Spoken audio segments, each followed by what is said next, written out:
देखिए भाई, ये जो अगला सवाल दिया गया है ये रेलवे में पूछा गया सवाल है रेशियो का। सवाल में देखिए क्या दिया गया है, L रेशियो M बराबर 3:5 एंड M रेशियो N 2:3, और सवाल में पूछ लिया गया है N रेशियो L। ठीक है, देखिए ऑप्शन में क्या कहता है, ऑप्शन दिया गया है 2:1 ये option, 5:2 B option, 2:3 C option और 1:2 डी ऑप्शन। ठीक है, सवाल में पूछा गया एन रेशियो एल। तो अपन सबसे पहले क्या निकाल लेते हैं, L ratio M ratio N. ठीक है, अपन ने ये रेशियो निकालने के लिए क्या किया था, पहले जो एल की वैल्यू है उसको एल के नीचे, एम की वैल्यू को एम के नीचे। ठीक है, पहले क्या दिया गया होगा, एल रेशियो एम, एल की वैल्यू कितनी दी गई, वो 3, एल 3 दिया गया है और एम 5 दिया गया है रेशियो। फिर अगर नीचे देखते हैं, नीचे क्या दिया गया है, एम रेशियो एन। ठीक है, एम के मान कितना दिया गया, 2 एंड एन का मान 3। ठीक है, अब अपन निकाल लेते हैं। मैंने बताया था अगर इसके इधर जगह खाली है तो इस 5 वाले को इधर रख देते हैं, इस 5 को, इधर जगह खाली तो इस 2 को इधर रख देते हैं।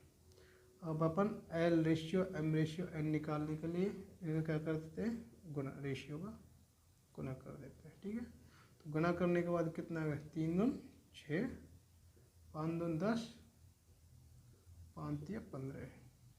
ठीक है, तो अब ये पूरी संख्या कैंसिल तो हो ही नहीं रही किसी संख्या से, लेकिन अपने को क्या चाहिए, एन रेशियो एल।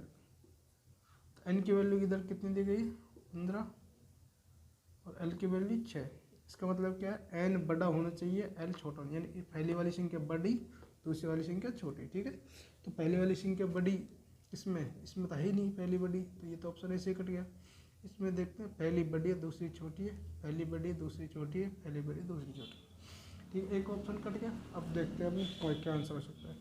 क्या ये दोनों संख्या 3 से कट रही है कि नहीं कट रही है, 3 से काटते हैं तो 3 पंजे 15 है, 3 दून 6। तो आंसर क्या आया, 5:2, और 5:2 यानी कि ऑप्शन नंबर बी। ठीक है, हो गया पहले सवाल। अब अगले सवाल पे पढ़ते हैं।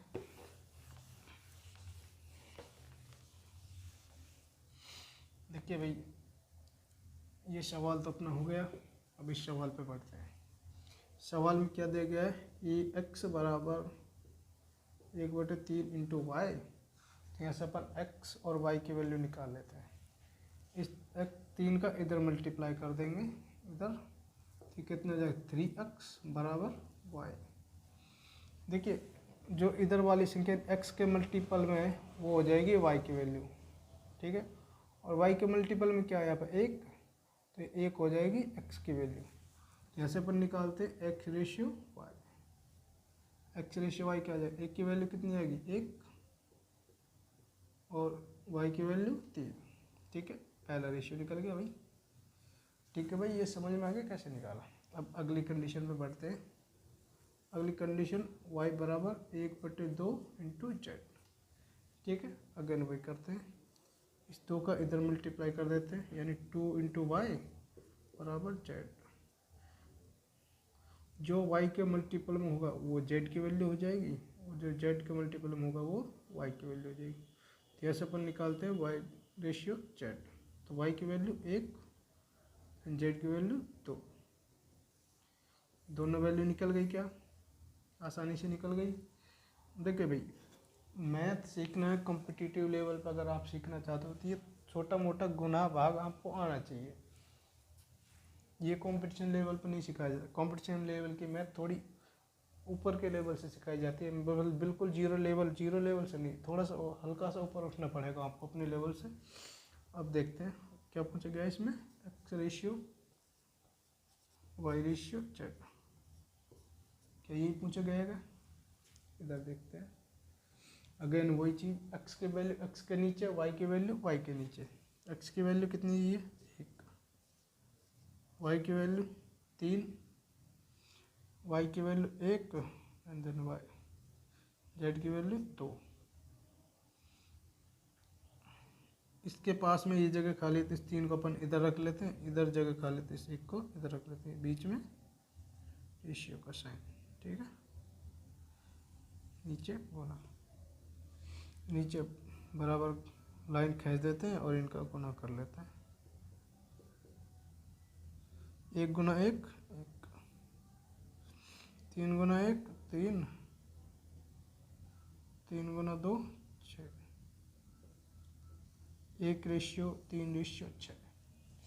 कौन से ऑप्शन में है आंसर? 1:3:6, यानी ऑप्शन नंबर सी ठीक हो गया, ठीक है। ये तरीका। अब इस सवाल को अपन करते हैं अगले तरीके से। भाई अगला तरीका कैसे होगा? पहले अपन y/z की वैल्यू लिख लेते हैं 1:2, y/z की वैल्यू 1:2, ये लिख लिया। जो मैं बता रहा था आपको तरीका, भाई ऑप्शन का यूज करके सवालों को करना चाहिए, करना सीखेंगे कैसे। देखिए सबसे पहले क्या दिया गया सवाल में, x/y अपन ने क्या निकाला था 1:3। तो यहाँ पे भी x y z इस तरीके से x की वैल्यू, y की वैल्यू, z की वैल्यू, x की वैल्यू, y की वैल्यू, z की वैल्यू, इस तरीके से ऑप्शन दिए होंगे। तो x/y कितना है 3। अगर अपन इस संख्या में कोई भी संख्या का गुणा करते हैं तो क्या रेशियो चेंज होगा? नहीं होगा। इसका मतलब क्या है, जो अपना आंसर होगा उसमें ये रेशियो क्या होना चाहिए? मेंटेन होना चाहिए। तो अपन ऐसा ऑप्शन ढूंढते हैं इस ऑप्शन में ये रेशियो क्या है? मेंटेन है, और जिसमें ये रेशियो मेंटेन नहीं है वो ऑप्शन ऑटोमेटिकली गलत हो जाएगा। देखिए क्या x की वैल्यू 1 और y की वैल्यू 3, इसमें कहीं रेशियो दिख रहा है? अगर अपन किसी संख्या से गुणा भी कर देंगे तो भी रेशियो नहीं दिखेगा, ये ऑप्शन गलत हो गया। अगले भी करते हैं x/y 1:3। क्या यहाँ से x/3 हो रहा है xy? नहीं हो रहा। क्या यहाँ से हो रहा है? अगर अपन xy को लेते हैं और यहाँ से 2 से काट देते हैं 1:2, पूरी संख्या को 2 से काट लें 1:2:3, यही हो रहा है कि नहीं हो रहा है? हो रहा है ना। तो क्या 1:3 हो रहा है? नहीं हो रहा। तो फाइनली आंसर ये हो गया। ये तरीका है, तीनों वैल्यू पूछी हो, ऑप्शन को देख के तुरंत आंसर टिक मार दे, पूरी कैलकुलेशन करने की जरूरत नहीं पड़ेगी। लेकिन अपन ने क्या है कि ऑप्शन में एग्जामिनर ने इस तरीके से दे दिया कि भाई x/y 2 ऑप्शन में सेम करा मैच करा के दे दे, 1:3 दे दे, इधर भी 1:3 मैच करा के दे दिया। तो अपन इससे से ऑप्शन को फाइंड नहीं कर सकते हैं, फिर अपने को बढ़ना पड़ेगा आगे y/z पर। y/z कितना दिया है? 1:2। क्या y/z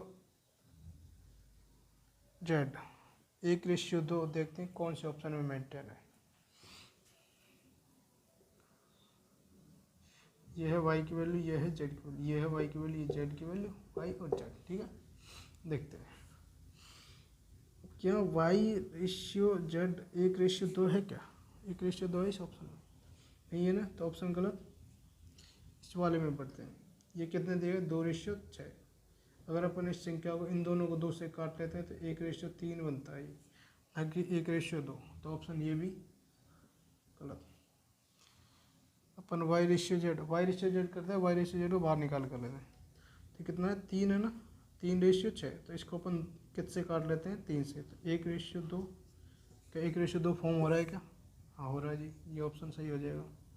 आगे बढ़ते हैं, कितना है? 4:6। अगर अपन इस वाली संख्या को 2 से काट लेते हैं तो 2:3 बनता है, ना कि 1:2। तो इस तरीके से ये भी ऑप्शन गलत हो जाएगा। तो अपन ऑप्शन का यूज करके भी सही आंसर पर पहुंच सकते हैं, उसका बेस्ट तरीका इस तरीके से, ठीक है।